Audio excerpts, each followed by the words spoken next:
Most games make sense in their area's progression. A common one is having a city, a country, or any other world that doesn't change much over time. For example, you stay in a coherent city in Life is Strange, or you explore a huge desert in Journey.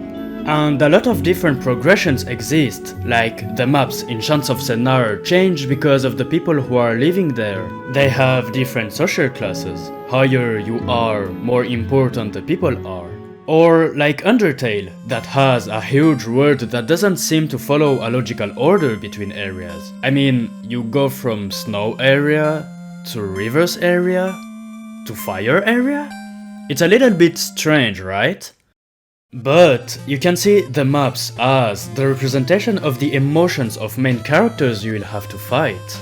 Ruins and peaceful areas represent the personality of the first character you see in the game, Toriel. She is broken inside like runes but wants to help people around her, represented by the fact it is a tutorial area.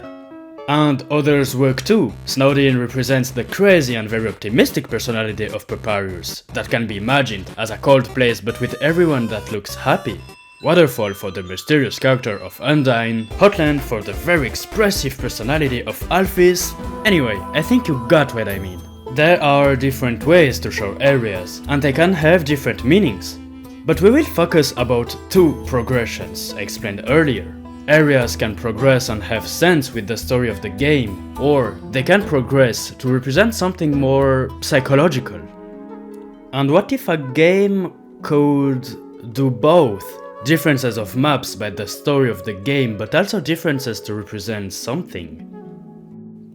Sky Children of the Light is a game where you might guess with the name you're in the sky, flying through the Kingdom of Sky, which has 7 different realms. As you can see here, they are very different, and some players might wonder, how can you make your first steps in a very empty desert, then run in a prairie, continuing in a rainy ruined forest, then slide on huge snowy mountains, by finishing with an infected desert, a big tower, and how players like calling Last Realm pure hell? Even though the lore of Sky can explain these differences between realms, today I'll explain the importance of what these realms are meant to represent.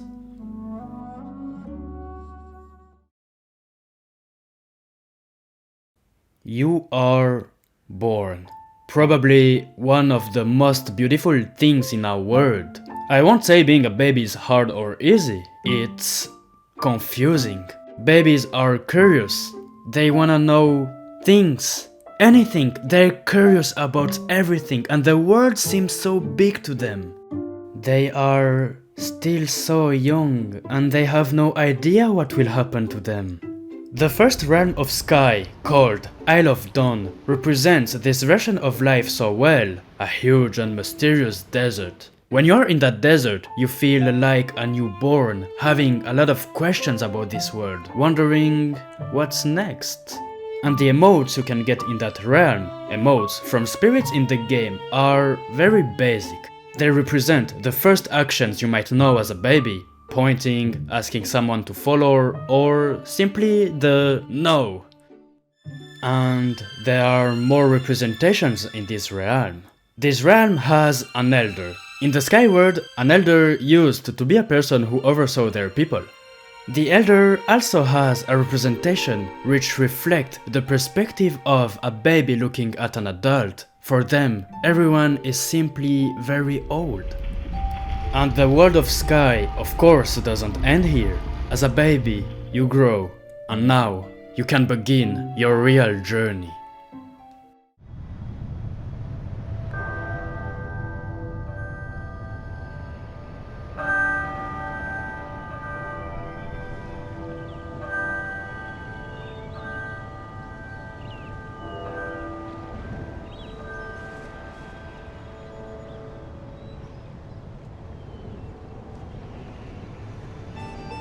You enter the Daylight Prairie, and many Sky players feel nostalgic there.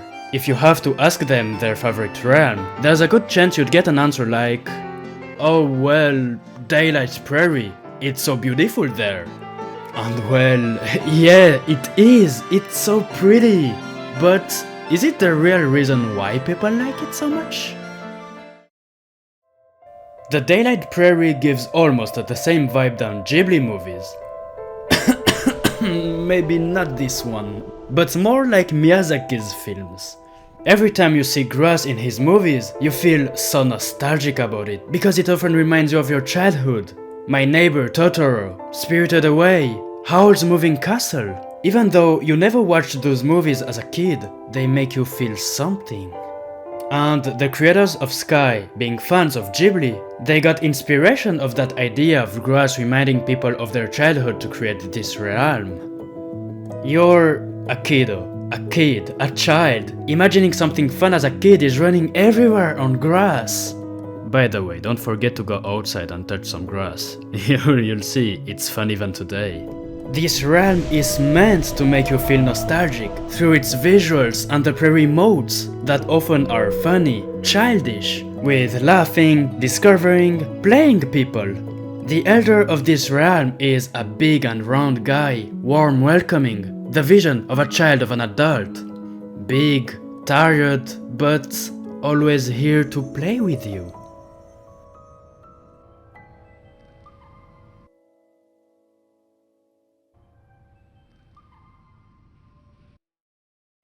But you grow, and very quickly your vision of life changes. The Hidden Forest is a place where you feel lost, something is off and everything feels kinda dark. First emotes are about sadness, little pain, but also first love. The Hidden Forest represents adolescence. The creators of Sky were not shy about using the word emo to describe this realm, a phase when you try to understand yourself, to understand who you really are. Hey Yui, can you explain what the elder of this realm is like? Adults are slightly more capable than you are, so this is like inspired by what we call the cool aunt. Cool. Yeah, Yui, you mean extremely beautiful. A lot of adolescents had or have crushes on adults because they seem more beautiful than young people. When you're an adolescent, you see adults as perfect, people more capable, more knowledgeable than you, represented by the cool forest elder. Also, in the Hidden Forest there is rain that takes off your light in-game. It tells us that light is important, that you need to keep it safe. Like your life. Yes, being an adolescent is indeed a hard phase of life. Thinking about your reason to live with adults around that seem mean to you. But the rain is also something people find calming. It sounds good. Rain is bad, but it is good too. Adults are also here trying to help you. A beautiful paradox that reminds us, even though being an adolescent is hard, it's wonderful to still be young.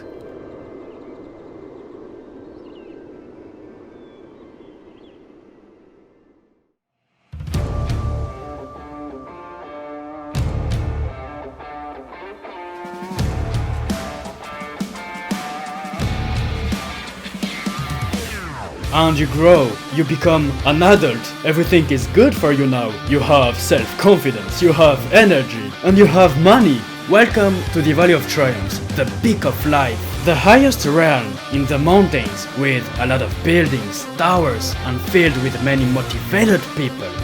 You can find here athletes that give you emotes like impressive dances, confident posture, and any other cool moves. Being an adult is somehow cool. You feel freer, like when you're sliding on snow.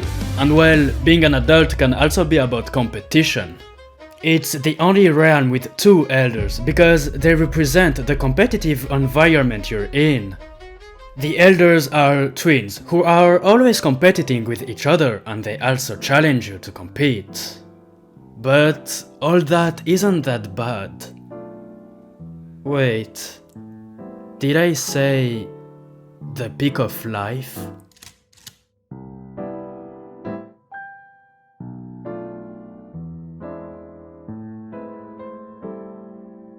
When you ask someone about the different stages of life, you will often hear, yeah, baby, then kid, adolescent, adult, and old. Well, yes, but actually, there is an in-between. In your 20s or even 30s, yeah, you're an adult and you have reasons to live. You have a lot of projects and you're full of energy. But then, the age of 40 hits. It hits because life reminds you it has an end. And after a certain age, you can't progress anymore. You just feel pain. Feel you are downgrading. Feel you have no energy like before. Feel you forget things more easily. You feel it. The midlife crisis, when depression can hit the hardest and when your only dream is to become young again. The Golden Wasteland is excellent to represent this. The broken buildings, the dark dragon that attack you, the poisonous water. All around you is dangerous, with its elder, a soldier who had great power and performance, but is now weak and in pain. But you keep going, and at some point you have no choice but to accept how things are.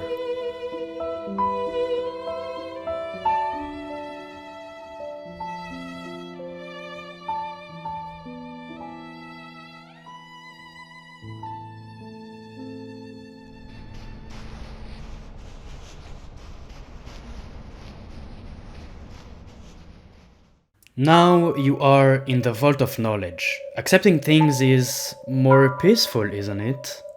In old age, you've seen a lot. You have knowledge about life. You feel better. And you have a reason to live. You can share your knowledge with the next generation, represented by its intellectual elder. Life has an end. Of course, being old is not just about the chill part. In the previous realms, you could have choices about your journey like you have choices in life. But at the end of your life, you have less possibilities. The Vault of Knowledge is a tower. There is only a single path. At the top, it's waiting for you.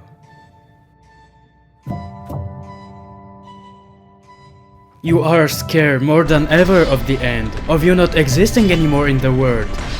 But this is how life works. You die. But Sky doesn't want to end here. When you are in the Golden Wasteland, for example, the state of the midlife crisis. They want you to understand that life is painful and death is scary. But after you die in Sky, at the 7th realm, called the Eye of Eden, the most beautiful thing you could see in the world of the skies appears. You run, you slide, you fly. Light is everywhere around you. Life is all around you. Sky could explain the beauty of life through a single day.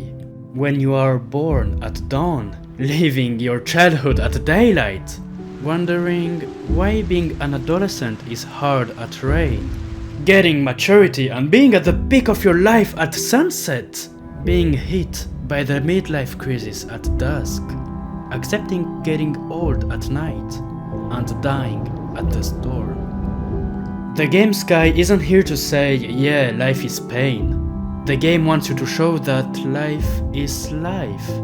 And life can be hard, but each phase of your life, even the hardest, can hide something beautiful. To be born is lovely because it is creation. Aging is magnificent because it is a privilege.